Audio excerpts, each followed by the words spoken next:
नमस्कार दोस्तों, आपका स्वागत है आपके अपने YouTube channel Vidhi judicial academy में। मेरा नाम है Vijendra Verma and I am the director founder of the Vidhi judicial academy. We provide coaching for the judicial services exams, and through this video we are trying to reach out to you to provide you full professional exam oriented coaching for the judicial services, and that is free of cost.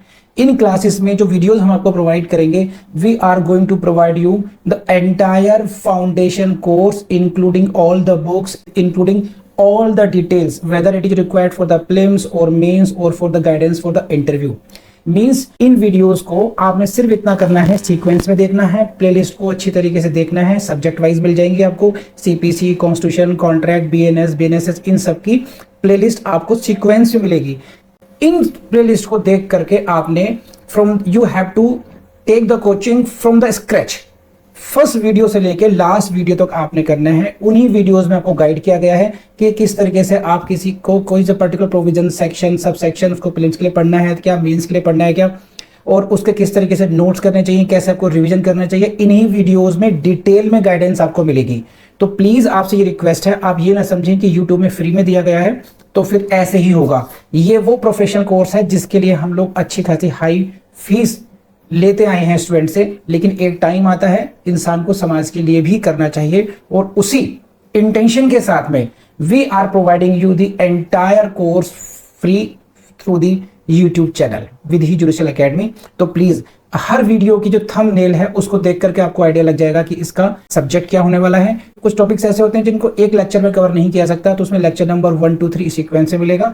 Please उस तरीके से देख लीजिएगा, और notes आपको updated मिलेंगे, उसके लिए कहीं जाने की जरूरत नहीं है। नोट्स का जो लिंक मिलेगा आपको डिस्क्रिप्शन बॉक्स में मिल जाएगा आपको। And thank you very much, wish you all the best. देखिए,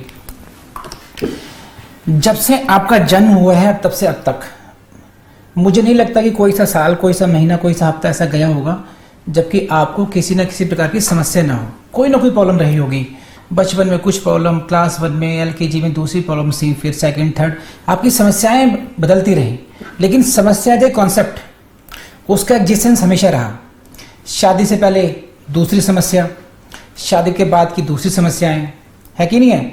अरशान को लगता था कि नूर जहां जिंदगी में आ जाएगी तो सब कुछ बढ़िया हो जाएगा, नूर जहां आ गई तो सब कुछ बदल गया, ऐसा भी हो गया। तो समस्याएं हमेशा चलती रहेंगी। तो बहुत सारी समस्याएं, कई बार क्या होता है, मैंने देखा, कल ही बात की, मेरे हमारे एक नोन है, उसमें से किसी उनके सज्जन के लड़के ने, 18 साल का लड़का है, उसने सुसाइड कर ली। और भी ऐसे केसेस सुनते रहते हैं हम लोग, बहुत सारी चीजें ऐसे आती रहती हैं। सो अभी क्या है, हमें लगता है कि कई बार क्या है कि हमारे किसी का जीएफ की प्रॉब्लम आ गई है ना, किसी की बीएफ की प्रॉब्लम है, किसी का फी इशू है, किसी का सो मेनी टेंशंस आते हैं, फैमिली प्रॉब्लम्स कह सकते हैं हम लोग, ठीक है, बहुत सारे प्रॉब्लम्स हैं।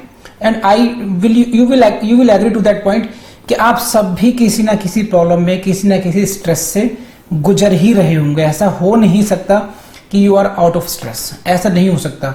किसी को एग्जाम की टेंशन होगी, किसी को ये टेंशन होगी कि ऑफिस के साथ में मैं इसको कैसे मैनेज करूं, एग्जाम की टेंशन, किसी को गृहस्थी के साथ में कैसे मैनेज करूं, हस्बैंड को कैसे बियर करूं, वाइफ को कैसे बियर करूं, बॉस को कैसे बियर करके कैसे मैं पढ़ाई को कंटिन्यू करूं, सो मैनी प्रॉब्लम्स।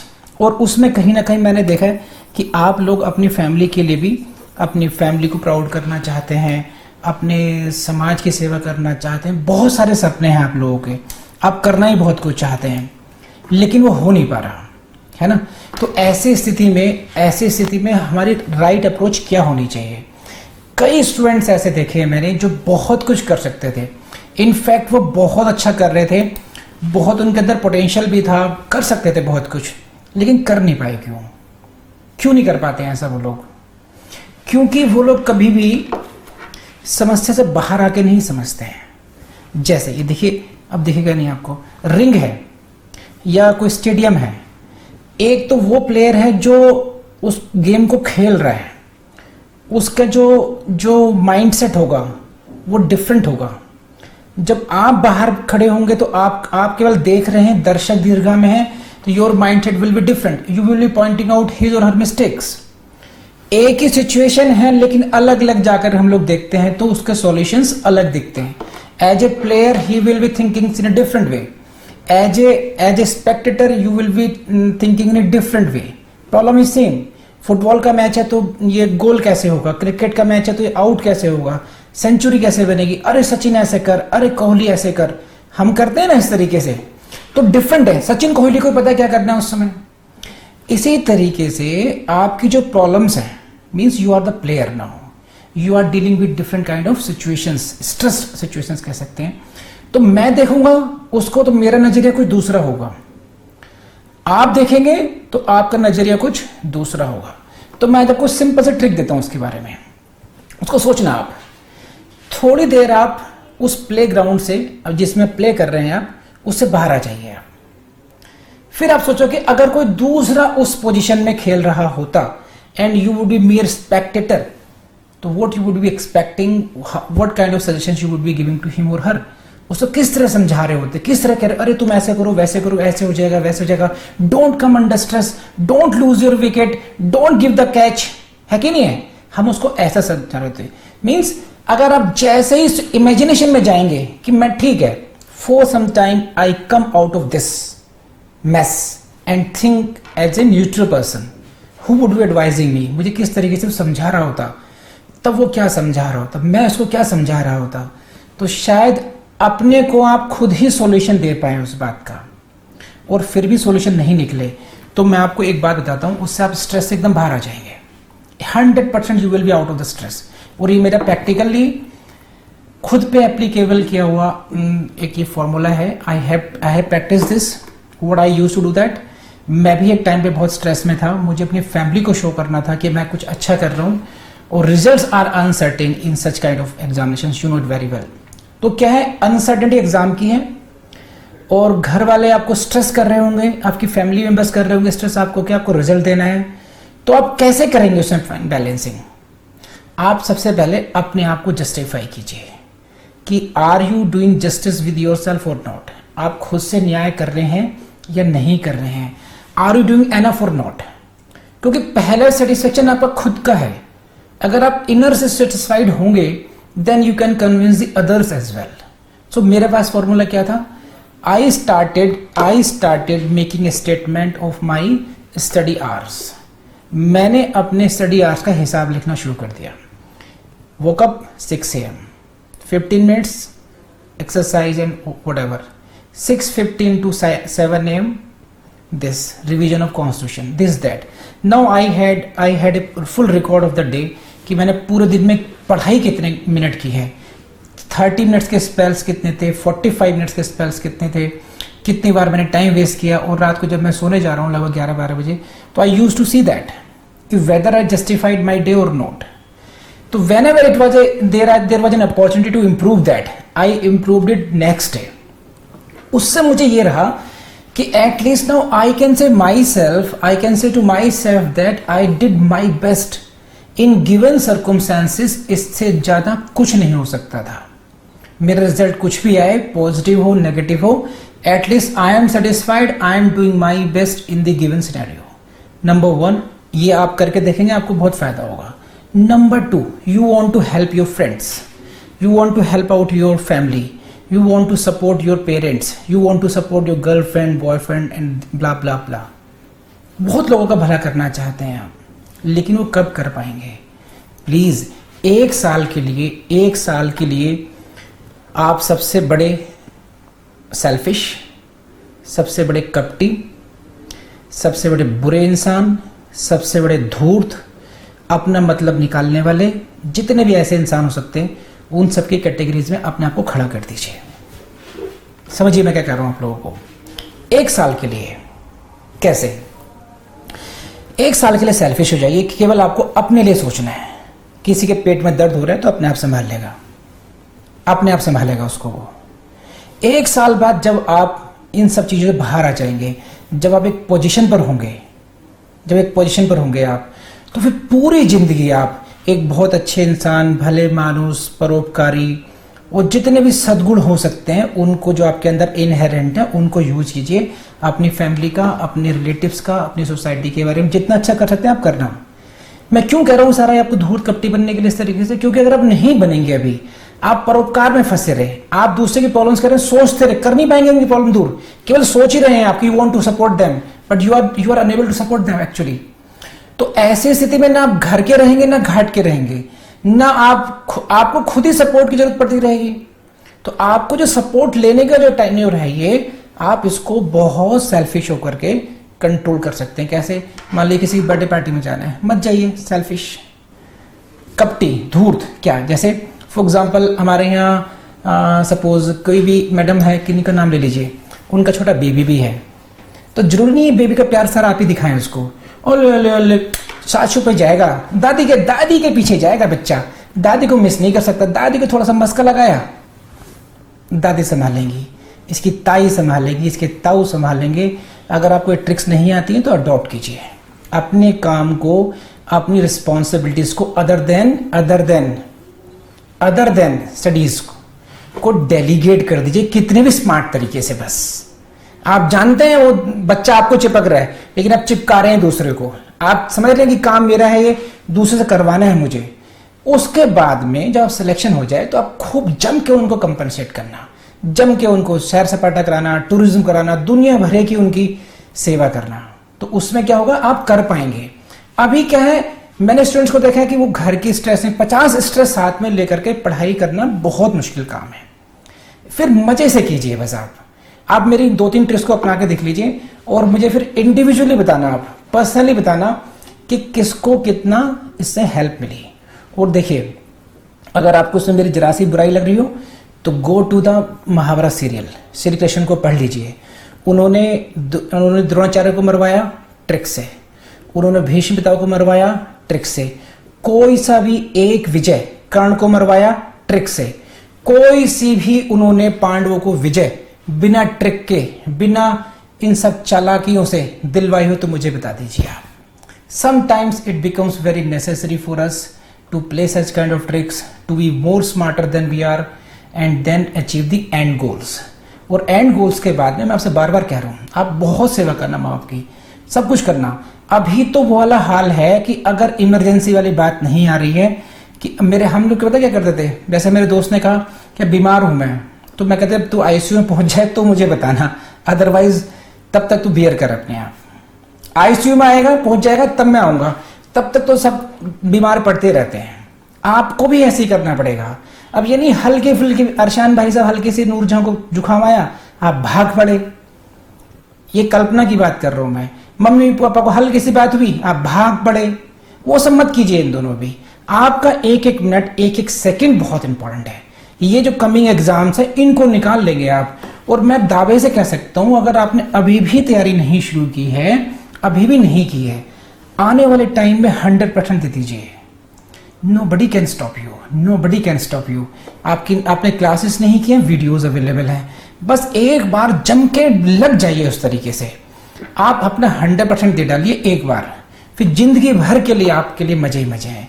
नहीं तो 50% 60% देते रहिए पूरी जिंदगी, कुछ हासिल नहीं होने वाला। तो आई बिलीव कि you will promise me right now कि आप लोग इस बार इन ट्रिक्स को अपने दिमाग में रखेंगे। और मैं इसके में डिस्क्लेमर है, मेरी बहुत बोनाफाइड इंटेंशंस हैं, कोई मेलाफाइड इंटेंशन नहीं है आपके घर तोड़वाने की, आपकी रिलेशनशिप तोड़वाने की, आपकी किसी की भी बिटरनेस को बढ़ाने वाली चीजें नहीं है। ये सिर्फ ये है, मैं चाहता हूं कि जो एंड रिजल्ट है वो बहुत अच्छा है आपके उसमें, और वो तभी होगा जितने भी सेल्फिश लोग हैं वो आपको, चतुर सयाने लोग जल्दी आपको देखना वो आप सक्सेसफुल मिलते हैं, क्योंकि उनका गोल फिक्स होता है। वो अपने आप को डिस्ट्रैक्ट नहीं होते हैं। और मैं डिस्ट्रैक्ट हुआ हूं, मैंने बहुत जिंदगी के टाइम अपने खराब किए हैं। मैंने पापा को लेके फिरता रहा हूं हॉस्पिटल्स में, और जब टाइम आया तो घर वालों ने कहा तुमने करा ही क्या अभी तक भी, वेरी गुड। मैं टेक केयर करता रहा, सब बातें करता रहा, उसको सब खत्म। हमने कब कहा था तुम जो, very good. So it happens. तो आई एम टेलिंग यू, मैं सभी से कह रहा हूं कि please take care of all these aspects. Only 1 year, 365 days, not more than this. उसके बाद का जीवन आपका कंप्लीटली बदल जाएगा।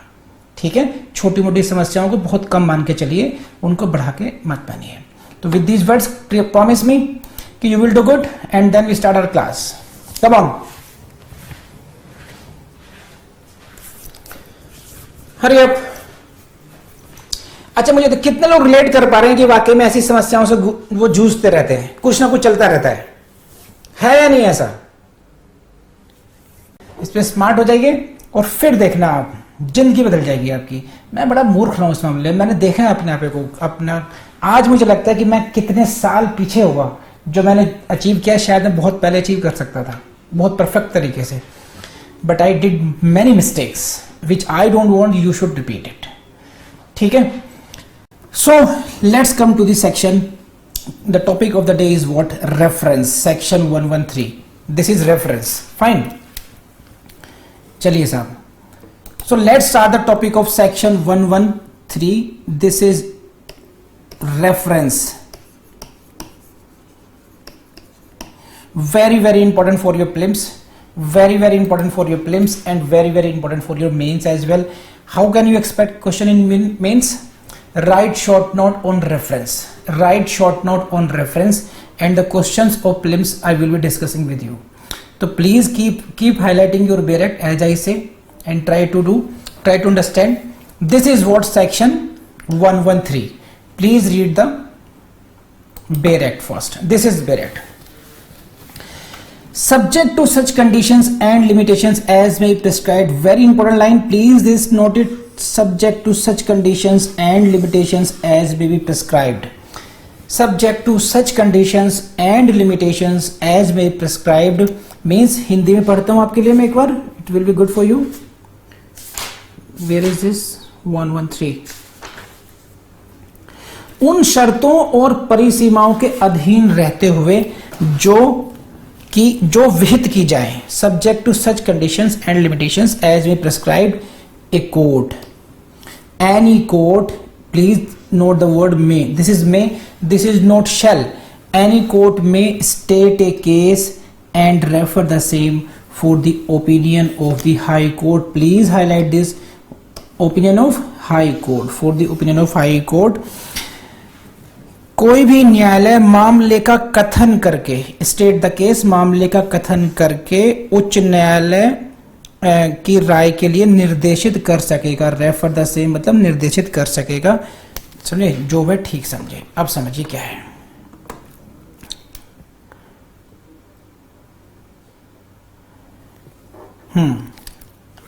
अब मैं समझाता हूँ उसमें है क्या, कैसे कैसे आपको समझना है इसको। दिस इज टेक्निकल लैंग्वेज है, टेक्निकल सेक्शन है, इतना आसान नहीं है। कॉन्सेप्ट आपको रेफरेंस का, सीआरपीसी का और सीपीसी का बेसिक कॉन्सेप्ट सेम है, लेकिन थोड़ा सा डिफरेंस है यहाँ पर, ये आपको समझना पड़ेगा इसमें। What is this? एक कोर्ट में, आप सेकंड पार्ट पढ़िए पहले इसका। एक कोर्ट में state a case and refer the same for the opinion to the high court. कोई भी न्यायालय, this is not any court, any court, कोई भी न्यायालय एक स्टेटमेंट के रूप में एक केस को रेफर कर सकता है। किसको? Refer to the high court for its opinion, opinion मांगने के लिए। तो यहां पर you will see the word is what, first is what? The court. It is any court, it is not की कोर्ट ऑफ ओरिजिनल जुरिस्डिक्शन है, क्या है, कौन सी कोर्ट होगी, it is not defined here. कि कोई भी न्यायालय किसी भी केस को हाई कोर्ट को रेफर कर सकता है। और पहला क्वेश्चन आपसे मिलेगा, ये बताया मैंने आपको कि रेफरेंस का सेक्शन कौन सा है, 113 है। दूसरा क्वेश्चन ये मिलेगा कि 113 में जो रेफरेंस भेजा जाता है, वो रेफरेंस को हिंदी में बोलते हैं निर्देश। तो रेफरेंस किसको भेजा जाता है? Reference is sent to the high court. तो दो क्वेश्चन आपको यहां बताएं। अब यहां पर आपको देखना पड़ेगा कि ये जो कोर्ट है, एनी कोर्ट में state the case and refer to the high court for its opinion, ठीक। And the high court may make such order thereon as it thinks fit. और हाई कोर्ट उस पर वैसा आदेश पारित कर सकता है जैसे कि हाई कोर्ट को उचित लगता हो। So high court can pass an order as it thinks fit and any court may refer the case to the high court opinion. Now this is, ये तो आपने समझ लिया। Then what is the importance of this? Try to understand this. Subject to such conditions and limitations as may be prescribed. तो ये जो this is the right of the court है। 113 is basically what? Enabling provision. What it enables? This, it empowers.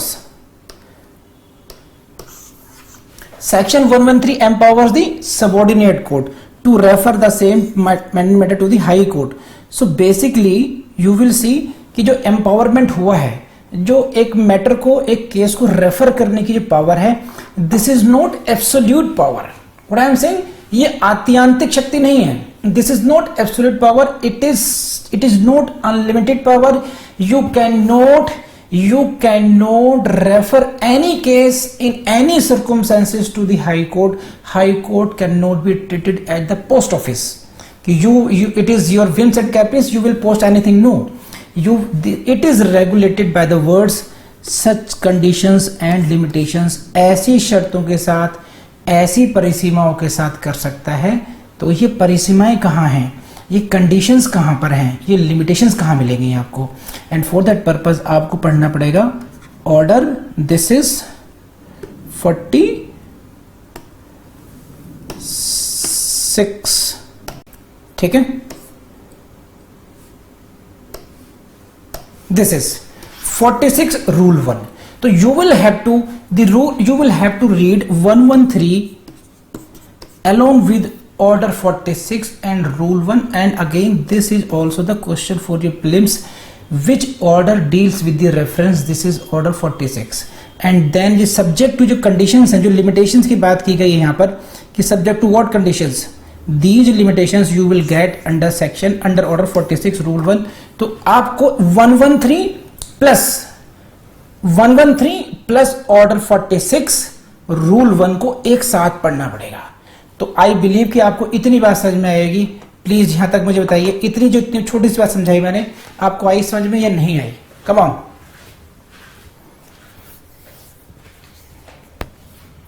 So I have explained you this part of the bare act of section 113 subject to such conditions. I believe कि now आप ऐसे पढ़ेंगे इसको, subject to such conditions and limitations, यानी कि order 46 rule 1.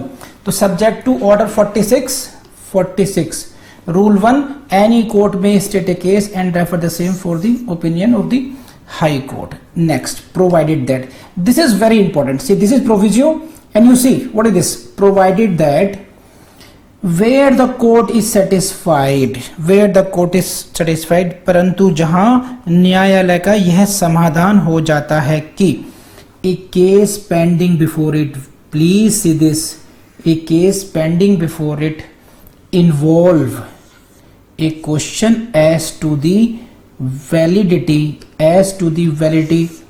of any act, ordinance or regulation or any provision contained in any act, ordinance or regulation. This is the next. So this is the again condition now, है ना. 43 सही था ना. अब यहां पर आए नेक्स्ट सिचुएशन क्या है कि when the court is satisfied, जब कोर्ट का ये समाधान हो जाता है, न्यायालय का ये समाधान हो जाता है कि a case pending before it involves a question as to the validity of any act, regulation or ordinance. क्या मतलब कि एक केस पेंडिंग है कोर्ट के सामने. Suppose Arshan versus Noorjahan, there is a case pending before the Shaheen Malik. Shaheen is the civil जज, fine, holding यानी civil court, presiding officer of the civil court. Now a case comes before, जो केस है उसको लगता है कि अरे इसमें हम जिस एक्ट को डील कर रहे हैं, जिस एक्ट से हम पार्टीज के राइट्स को डिराइव करना है ना, that act itself is ultra vires. वो कानून ही अपने आप में असंवैधानिक है. Are you getting this point? Number 1, this act itself is not constitutional. This may be any act, this may be any ordinance, this may be any regulation. या फिर किसी एक्ट का कोई प्रोविजन हो सकता है, एनी प्रोविजन. तो किसी एनी एक्ट, पूरा संपूर्ण एक्ट हो सकता है. That can be the entire ordinance, that can be the entire regulation, और in other cases it may be any part of those regulations, any part of that ordinance, any part of that act. So which is not valid. So the question is related to what?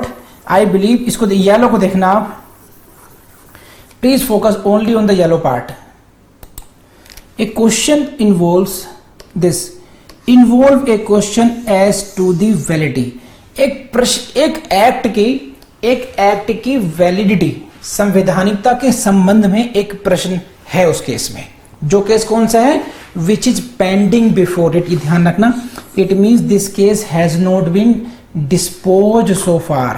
The use of the word pending before it, the use of the word pending before it indicates that this case has not been disposed, judgment has not been delivered so far. ये ध्यान रखना, अभी की बात कर रहे हैं यहाँ पर, ये पेंडिंग बिफोर इट, तो केस पेंडिंग है, दौराने सुनवाई आपको ऐसा लगा अरे इसमें एक ऐसा प्रश्न है जो कि किसी कानून से उसकी संवैधानिकता से संबंधित है. गेटिंग पॉइंट और नॉट? एंड दूसरी बात, this question is necessary for the disposal of the case. You cannot decide the rights of the parties. You cannot dispose the case without determining that question now. So now you are stuck.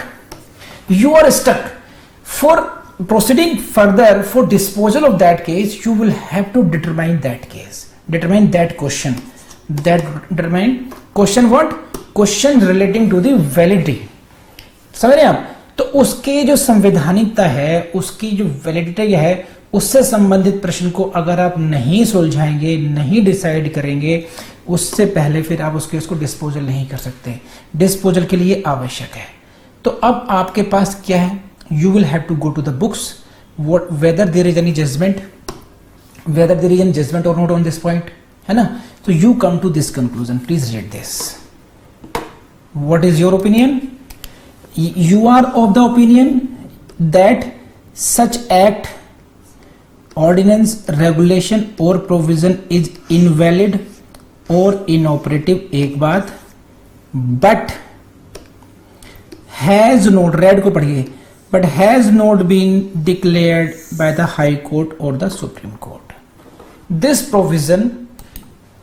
provision regarding which जब बात कर रहे हैं, आपकी personal opinion क्या है शाहीन मलिक की? शाहीन मलिक की पर्सनल ओपिनियन ये है कि दिस एक्ट, वो कानून, वो ऑर्डिनेंस, वो रेगुलेशन या उनका कोई प्रोविजन वो इनऑपरेटिव है. That should be inoperative, that it invalid, and so far it has not been decided so by the supreme court और by the high court concern. जिस हाई कोर्ट के अधीन मेरी कोर्ट आती है, यानी कि अगर दिल्ली की कोर्ट है, दिल्ली की सबऑर्डिनेट कोर्ट है तो दिल्ली की हाई कोर्ट हो गई. अगर रामपुर, मुरादाबाद, गाजियाबाद की कोई सबऑर्डिनेट कोर्ट है तो इलाहाबाद हाई कोर्ट हो गई. तो कंसर्न कोर्ट जिसके आप अधीनस्थ हैं, उस न्यायालय ने उसके बारे में कोई डिसीजन नहीं लिया है, ना ही सुप्रीम कोर्ट ने उसको अभी ये कहा है कि वेदर दिस इज वैलिड और इनवैलिड. So this is to be decided now. समझे? The question is of constitutionality and you are nobody as subordinate court to decide the constitutionality of the act. आपके पास वो अधिकार नहीं है. कोई एक्ट कॉन्स्टिट्यूशनल है या नहीं है उसके बारे में तो हाई कोर्ट डिसाइड करेगी या फिर डिसाइड करेगी सुप्रीम कोर्ट. तो आपके पास now you are in a fix now. Number 1, a case is pending before you. Number 2, there is a question involved in this. Number 3, the question is related to the validity of the act.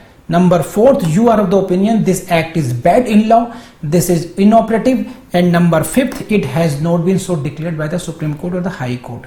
तो ऐसी स्थिति में आप क्या करेंगे? Then the court shall, please highlight this, the court shall state a case setting out its opinion with reasons and refer the same for the opinion of the High Court. In that case, the court is bound. It is mandatory, it is obligatory on the part of court that court shall state the case. State the case का मतलब है कि now he will have to make a statement कि what is the factual position, what is the case, this is the question and why it needs to be decided, and what is my opinion as a civil judge, as a subordinate court, in my opinion why it should be declared invalid, it seems to be invalid, है ना? Reasons बताने पड़ेंगे. And then you will have to prayer with the court, high court की honourable court से kindly adjudicate upon the this point. So all these points I believe कि आपको समझ में आए होंगे. काम की बात क्या है यहाँ पर, ये you will have to see that कि in case when the matter is related to what, this is as to the validity of any ordinance or blah blah blah, the court shall state a case and refer. Means court has no discretion in that case. In the first paragraph what I told you that they have used the word may, this was the general law.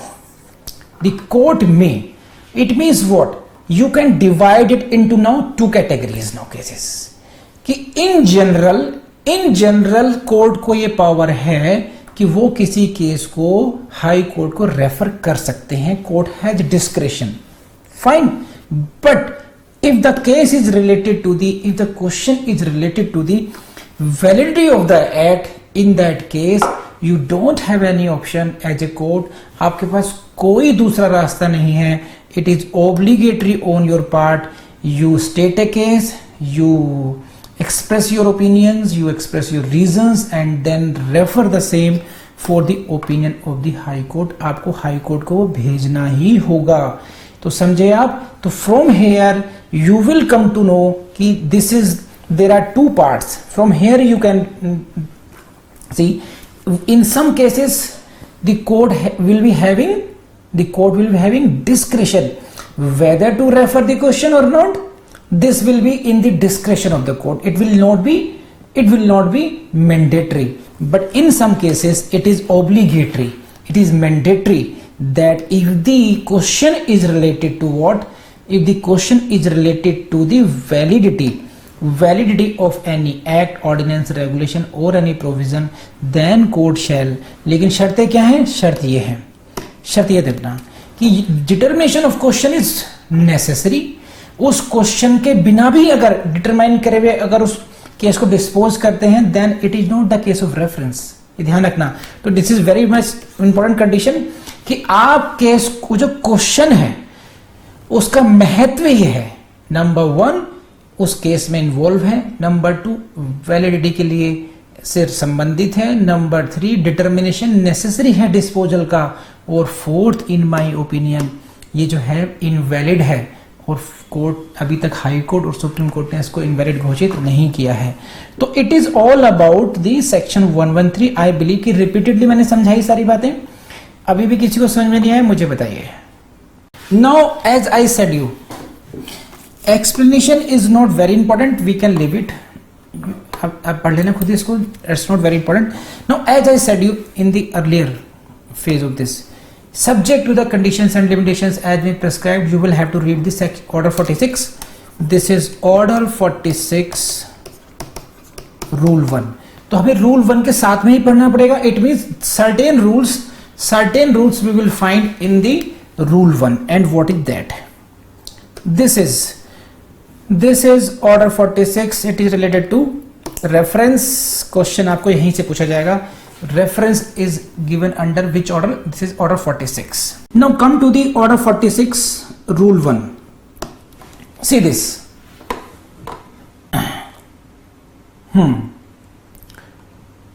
Now please see this. Where before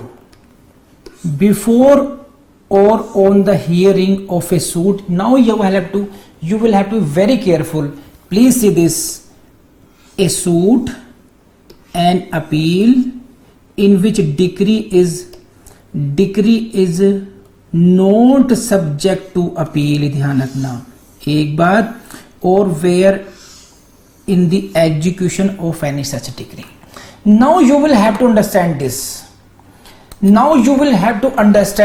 कि what kind of proceedings in reference is possible. यहां से आया subject to such conditions and limitations as may prescribed. तो these are the conditions कि when you can refer a case to the high court. So number 1, this may be during the pendency of a suit in which decree is not subject to appeal. It means what? It is the case of non-appealable cases. You can make reference to the high court only in the cases where appeal is not allowed. जहां पर appeal allowed नहीं है, non-appealable matters है. Are you getting this point? You please read this. You see this.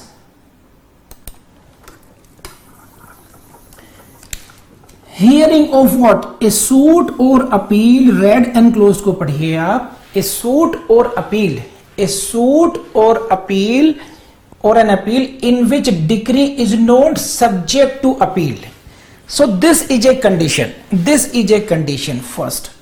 कि इसका मतलब क्या हुआ, if A suit is that, यानी कि डिग्री पास होगी, सूट ऐसा है जिसमें अपील ही पॉसिबल नहीं है, इट मीन्स करेक्शन होगा कैसे फिर, अगर लोअर कोर्ट ने करेक्शन नहीं किया, सही डिसीजन नहीं लिया, तो इट अपील उसमें अलाउड नहीं है, तो फिर वो उसको रिमेडी नहीं है आगे।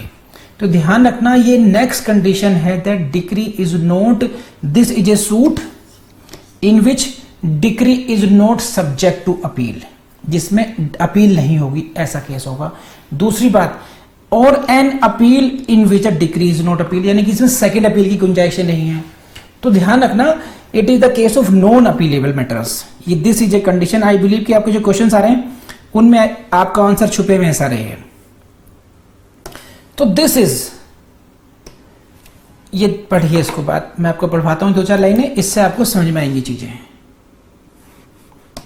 The right of reference is subject to the conditions which are laid under Order 46, Rule 1 as well. This is Rule 146 and क्या conditions हैं? There must be a pending suit or appeal. कोई suit pending हो या appeal pending हो, और कैसी? In which decree is not subject to appeal. Please write down P for prelims. So this is the case, this is a pending suit or appeal which is not, in which the decree is not subject to appeal. It means in this case appeal is not possible. Yeah, this is a pending proceeding in execution. Please see this. Or a pending proceeding in the execution, if you read it, this is, or where in the execution of any such decree. So this is the case. This is a condition prescribed in Rule 1. This is what, तो आपको identify करनी पड़ेगी इन विच proceedings, यहां से question prelims का बनेगा, यहीं से मेंस में भी लिखना पड़ेगा आपको। व्हाट आर द प्रोसीडिंग्स, वो कौन सी कार्रवाई है, प्रोसीडिंग्स हैं जिसमें कि रेफरेंस पॉसिबल है। तो कौन से भी, these are the non appealable matters, non appealable case. तो ये हुई जनरल बात जो मैं कह रहा हूं। तो it may be any suit where decree is not subject to appeal, और it may be an appeal. तो अपील की अपील पॉसिबल नहीं, यानी कि सेकंड अपील इसमें पॉसिबल नहीं हो पा रही है। अब appeal an appeal the decree in which decree is not subject to appeal, या फिर इस डिक्री की, यानी कि नॉन अपीलेबल डिक्री की एग्जीक्यूशन प्रोसीडिंग्स पेंडिंग है, where in the execution of any such decree. Any such decree का मतलब नॉन अपीलेबल डिग्री। तो आई बिलीव कि आपको ये कंडीशन समझ में आई होगी कि कौन सी सिचुएशंस में, कौन सी प्रोसीडिंग्स में ये रेफरेंस किया जा सकता है, भेजा जा सकता है। Let me know, fine. So this was the case, please see this. ये कंडीशन नंबर 1 थी, there must be pending suit और appeal in which decree is not subject to appeal, और pending proceedings in the execution of such decree. हाँ जी हाँ, come on, ये बात समझ में आई नहीं आई?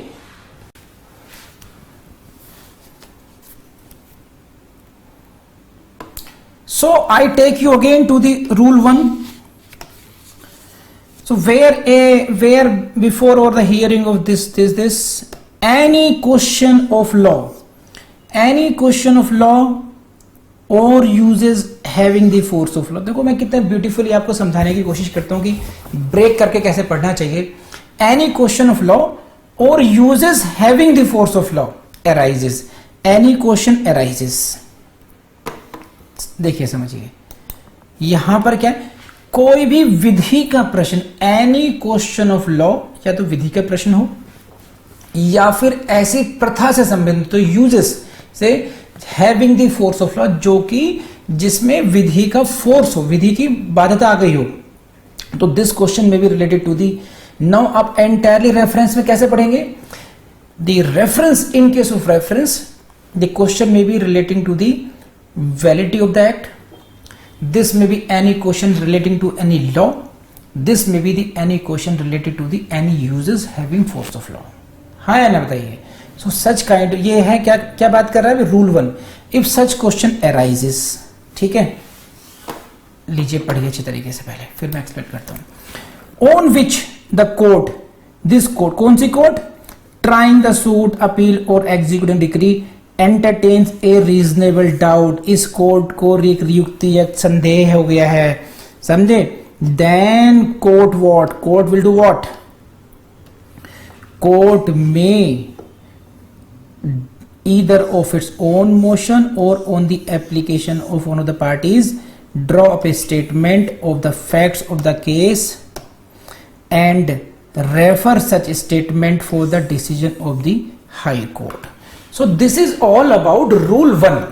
तो अब रूल 1 को मैंने पढ़ाया आपको, रूल 1 में लास्ट में क्या क्या बात आ चुकी मैं आपको पढ़ दिया हूं, एक बार समझाता हूं इसको कि अगर कोई क्वेश्चन अराइज होता है कोर्ट के सामने, ठीक है, question may B relating to law or uses, and number 1 this question is related to the law or uses, number 2 there is a doubt in the mind of the court, entertains reasonable doubt, then what the court will do, court will do what, draw up a statement, एक statement draw करेगी court, number 1 क्या किस बारे में करेगी, of the facts of the case, case के facts क्या हैं, and the point on which doubt is entertain, doubt क्या है इस बारे में कोर्ट बताएगी, and it's with its opinion, opinion क्या है, ये 3 बातें बताएगी। कि 3 बातें हो गई, facts of the case 1, point of doubt 2 बातें, and the opinion of the court. इन तीनों बातों के लिए 3 बातों को इस स्टेटमेंट में समाहित किया जाएगा। This statement will consist, this statement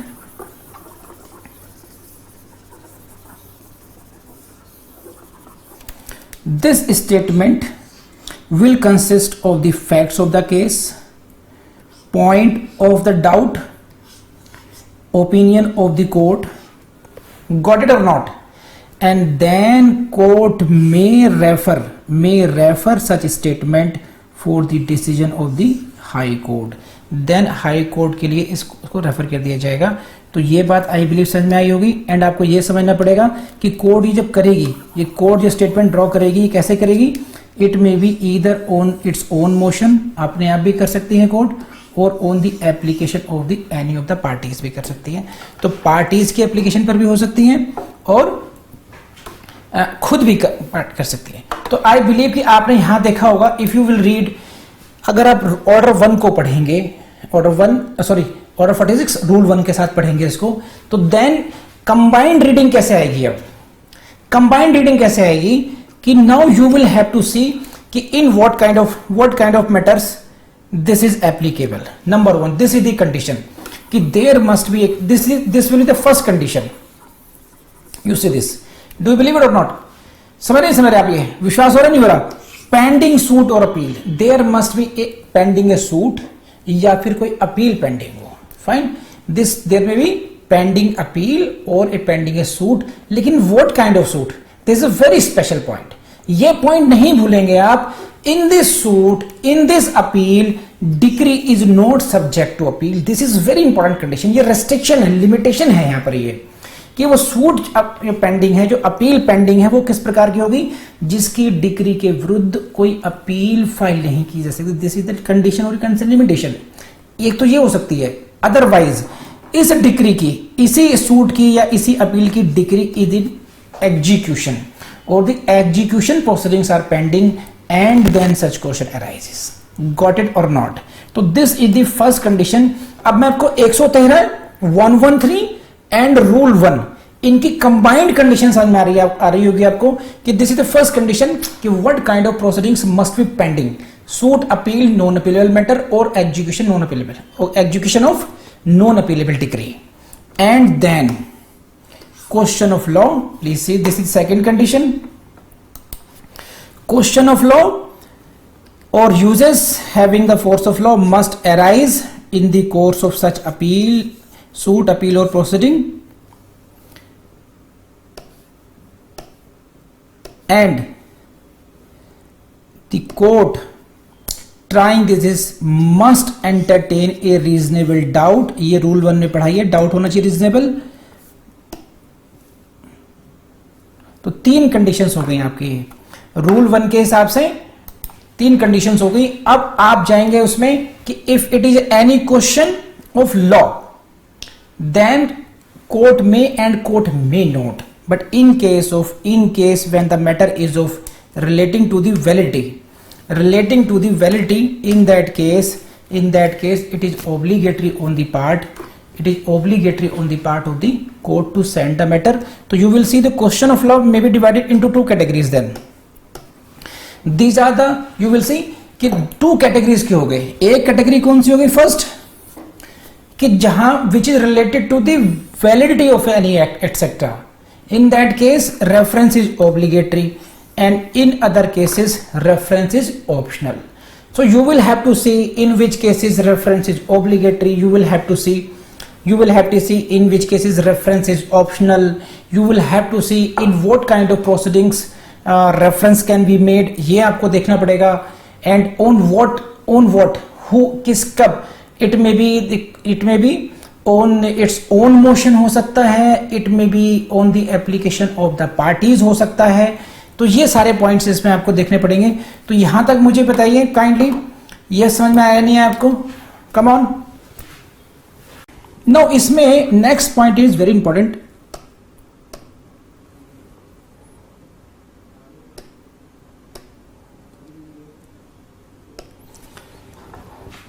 You can see like this, who may apply, we have discussed this point, either on the application of the party or suo motu. ये पॉइंट ध्यान रखना आप लोग. And the question is this is very important. ये question of law था, इसके बारे में पॉइंट नोट कर लीजिएगा. I will give you notes as well.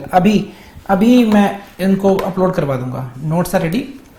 The question जिसके बारे में बात करें, this question must have actually arisen. This is very important. P for prelims लिख लीजिए इस पॉइंट पर. ये लीगल पॉइंट है, यहां से question you can expect the question.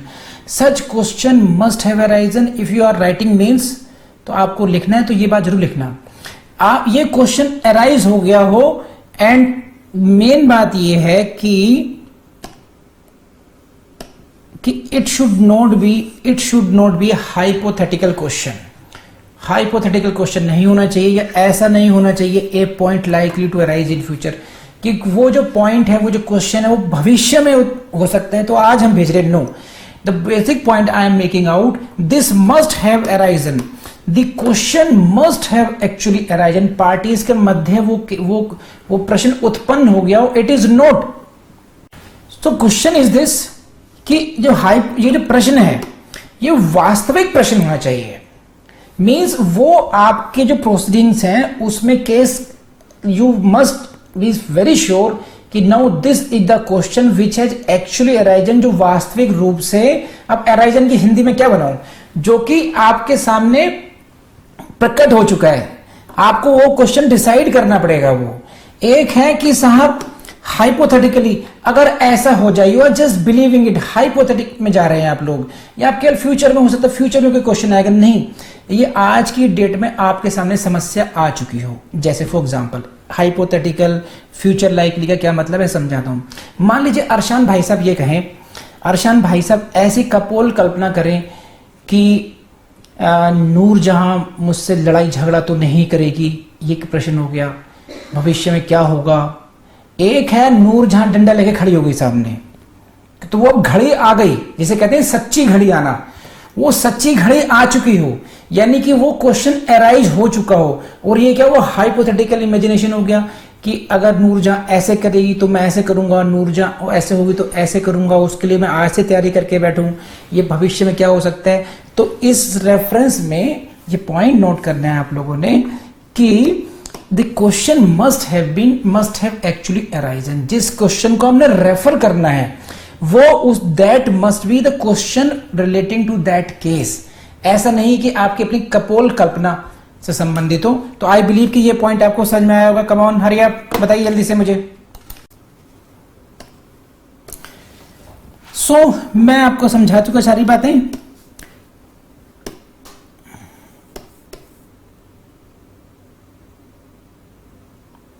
एक क्वेश्चन यहां से आ जाएगा. The object of this provision is to see that act of legislature should be interpreted by the apex court in the state. कि इस प्रोविजन का उद्देश्य क्या है. इस प्रोविजन का उद्देश्य यह है कि अगर किसी एक्ट में किसी इंटरप्रिटेशन रिक्वायर्ड है, तो हाई कोर्ट मतलब apex court of that state, उस राज्य की सबसे ऊंची बड़ी कोर्ट कौन सी हो गई? अपेक्स हाई कोर्ट हो गई। High court apex court. India की apex court supreme court, state की अपेक्स कोर्ट हाई कोर्ट।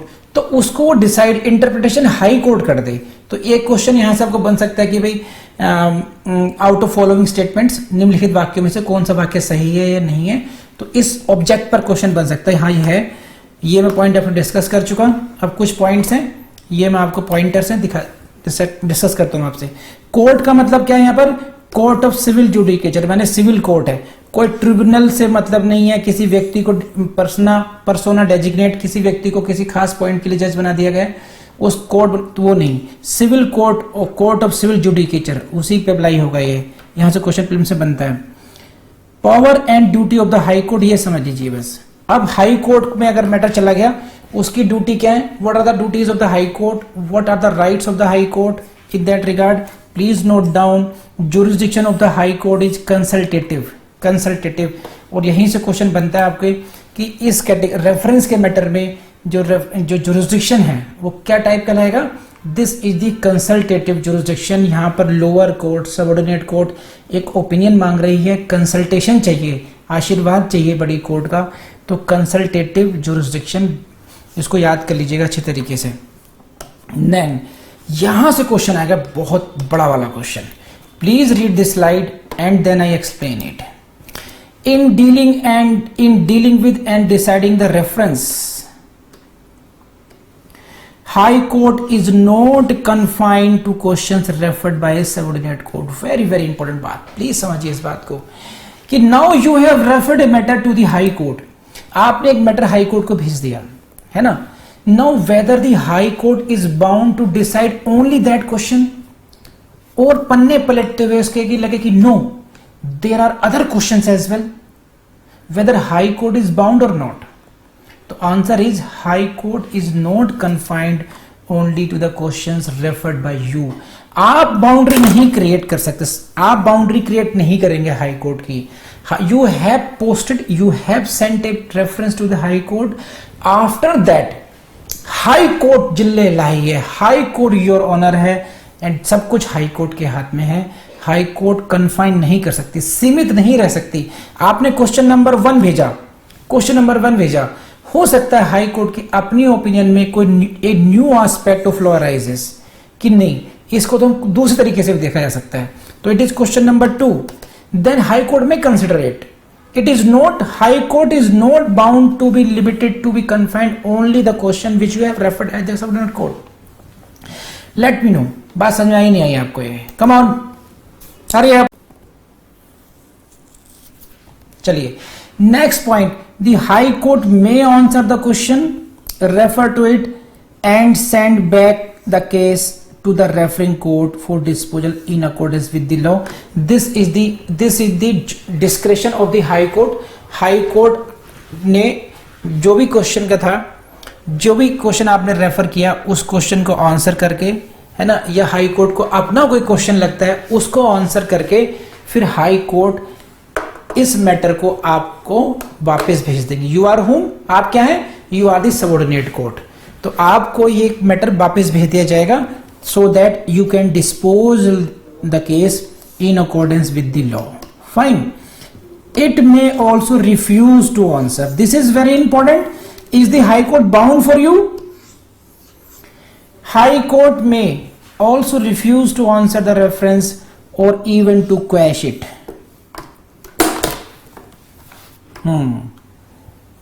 देखिए, what can be done by the High Court and what cannot be done, this can be question for your prelims. So whether High Court is bound to answer the question? Yes, it is not bound. No, I mean High Court is not bound to answer. तो High Court, जैसे हमने बात की, High Court को confine नहीं कर सकते आप। आपने कहा जनाब ये क्वेश्चन डिसाइड कर दो, नहीं करते। क्या मतलब है? अरे तुम हमारे पोते हो, तुम्हारी दादाजी हैं, पहले तुम सब सिविल कोर्ट हुए, फिर डिस्ट्रिक्ट जज आएंगे पिताजी, फिर दादाजी पे चले गए। दादाजी क्यों सुनेंगे आपकी? दादाजी का मन करेगा तो रिफ्यूज करेंगे, दादाजी मन करेगा तो एंटरटेन करेंगे, दादाजी मन करेगा तो दूसरा क्वेश्चन डिसाइड करके भेज देंगे। तो हाई कोर्ट है आपके दादाजी इस मामले में, ध्यान रखना। तो हाई कोर्ट में रिफ्यूज, और ये हाई कोर्ट कैसे क्या भेज दिया इसने? Question the question, this is superfluous question. एक हो हम डिसाइड नहीं करेंगे, एक हुआ even to question the question कि ये रेफरेंस ही गलत दिया गया है, proceedings of reference are being question, ये भी एक ऑप्शन हो सकता है। एक हुआ आपके क्वेश्चन को बाइज्जत डिसाइड करा कि बेटा पोता इसको ऐसे डिसाइड कर दो, ये है आपके क्वेश्चन का आंसर, आप भी खुश हो गए। दूसरा ऑप्शन क्या हुआ कि देखो तुमने क्वेश्चन 1 पूछा था, हम आपको 2 का जवाब देंगे, अब डिसाइड कर देना। एक दूसरा हुआ है no refusal, no we are not deciding your questions. And fourth क्या हुआ, क्या भेज दिया ये, हटाइए प्रोसीडिंग सब, ये इवन टू क्वेश्चन इट। तो ये सारे ऑप्शंस हाई कोर्ट के सामने अवेलेबल हैं एंड क्वेश्चन बन जाएगा। ऐसे ध्यान रखना प्रीलिम्स में भी कि what the high court can do in such matters. Number 1, it can refuse it, can quash it, can send it back, whatever, and then all of the above। तो आप ध्यान से ध्यान रखना, जो मैंने बात लिखवाई है ये सारी बातें आपको नोट्स के रूप में मिलने वाली हैं, अपलोड अभी हो जाएंगे, नोट्स आर रेडी, समझे आप लोग, कम ऑन बताते रहिए।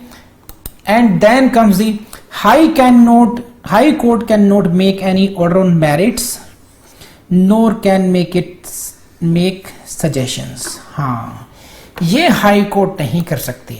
हाई कोर्ट क्या कर सकती है, हमने पढ़ लिया, हाई कोर्ट मेरिट पे डिसाइड नहीं करेगी। अब कि अब कुछ केस तो आ ही गया है, क्या पोते को डिसाइड करने देना, हम खुद ही डिसाइड कर देते हैं। तो you high court will not make any order on merits. क्यों?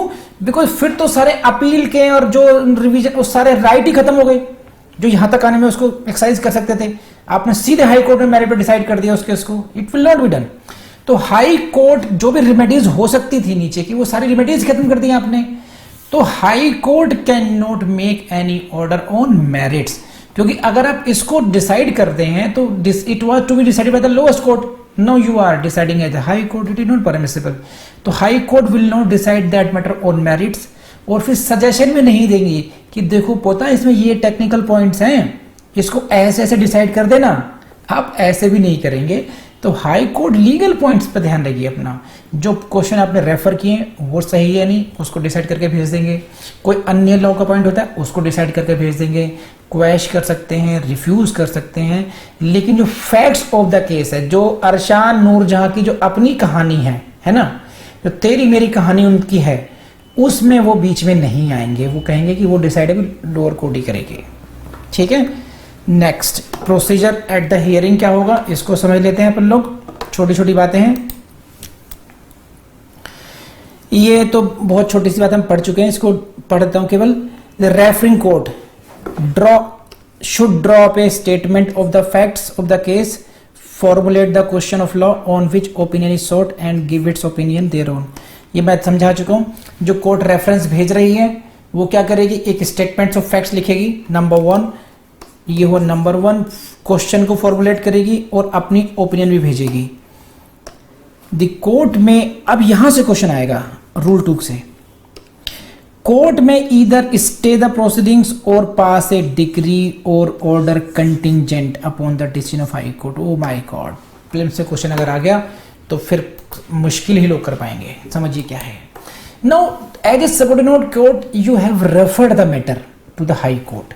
Now what about the proceedings, आपको प्रोसीडिंग्स में क्या करना है, उसको आप उन प्रोसीडिंग्स को स्टे करेंगे, स्टे होना ही चाहिए, या आप उस अपनी प्रोसीडिंग्स को, केस को आगे बढ़ा सकते हैं। Means the proceedings are continuing in court, आपकी कोर्ट में पेंडिंग था matter, it may be the suit, it may be the appeal और it may be the execution proceedings, fine.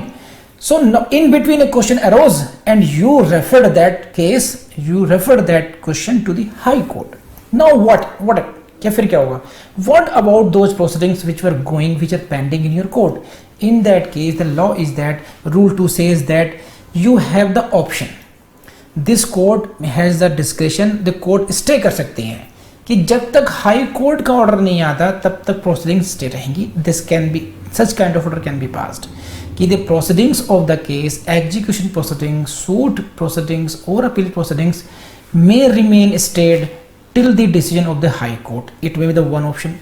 Second option very interesting, और ये आपकी prelims में घोट लीजिएगा कि without waiting for the decision of the high court, high court को भेज दिया कि जब हाई कोर्ट भेज रही, जब तक भेजा जाएगा, I will decide the matter on my part. Now this is the contingent, please read the line, very important lines.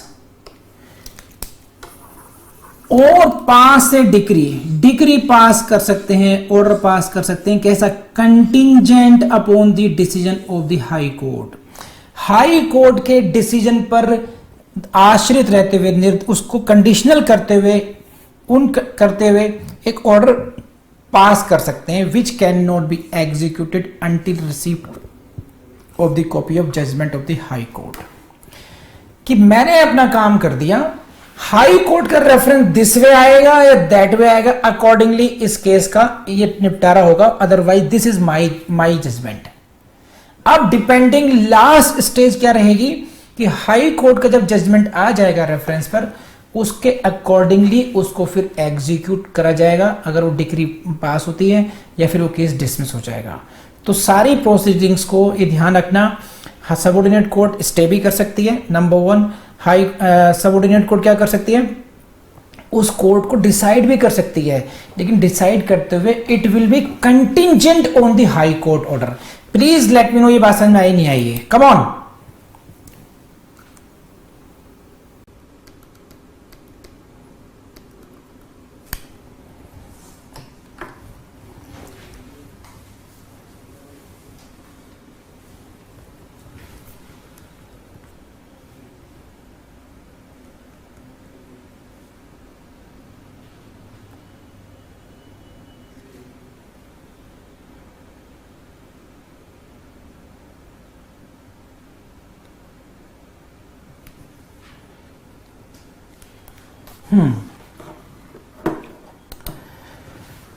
ये ऐसे समझो, अनुष्का कौशिक, अनुष्का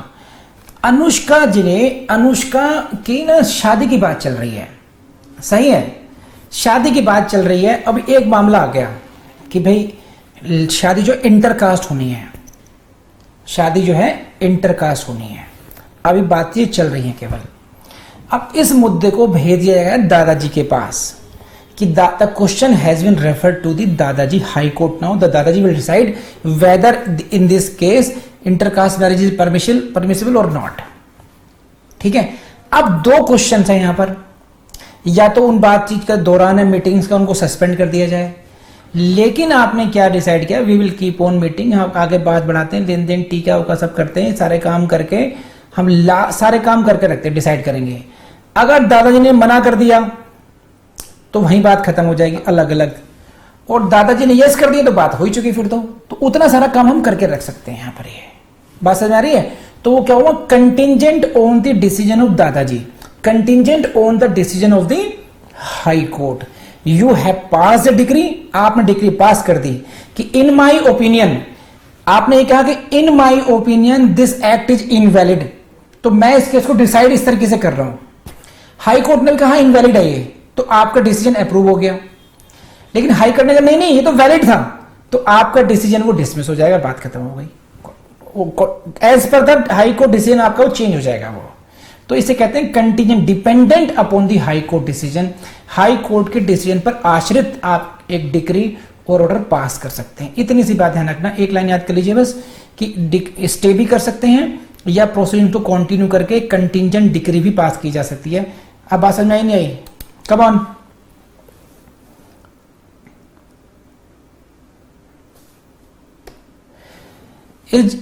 इस रेफरेंस के ऑर्डर का रिवीजन हो सकता है नहीं हो सकता? Yes, it is possible under section 115। बेहतर ध्यान रखना, an order refusing to make reference to the high court is a case decided under this and एक रिवीजन कैन बी मेंटेनेबल। अभी केस डिसाइडेड क्या होता है, ये हम लोग जब सेक्शन 1115 पढ़ेंगे, 113, 114, 115 हम लोगों ने पढ़ना है, 113, 114, 15। तो ये केस डिसाइडेड क्या होता है ये हम लोग पढ़ेंगे 115 में। अभी इतना समझ लीजिए कौन से ऑर्डर की बात कर रहे हैं। An order refusing to make reference नहीं करने के लिए मना कर दिया कि नहीं, मामला रेफरेंस का मामला नहीं है, तो क्या इसका रिवीजन हो सकता है? ये क्वेश्चन प्रीलिम्स में आ सकता है आपसे। यस, इसका रिवीजन हो सकता है, बस इतना ध्यान कर लीजिए इसमें। And next point,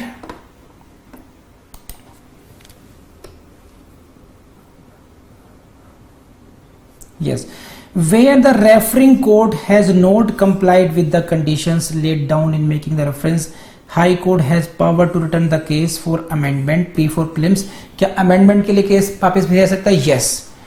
high court can even quash the order of reference, ये भी हम पढ़ चुके हैं कि ये हो सकता है कि भाई मान लीजिए आपने केस, इसका मतलब क्या है, पहली लाइन का मतलब क्या है कि अगर कोर्ट ने उसको as per the section 113 and rule 146 के हिसाब से नहीं भेजा है, रीजंस नहीं लिखे, स्टेटमेंट ऑफ फैक्ट नहीं लिखा प्रॉपर तरीके से, अपनी ओपिनियन नहीं लिखी प्रॉपर तरीके से, तो अमेंडमेंट के लिए कि भाई प्रॉपर तरीके से भेजिए इसको।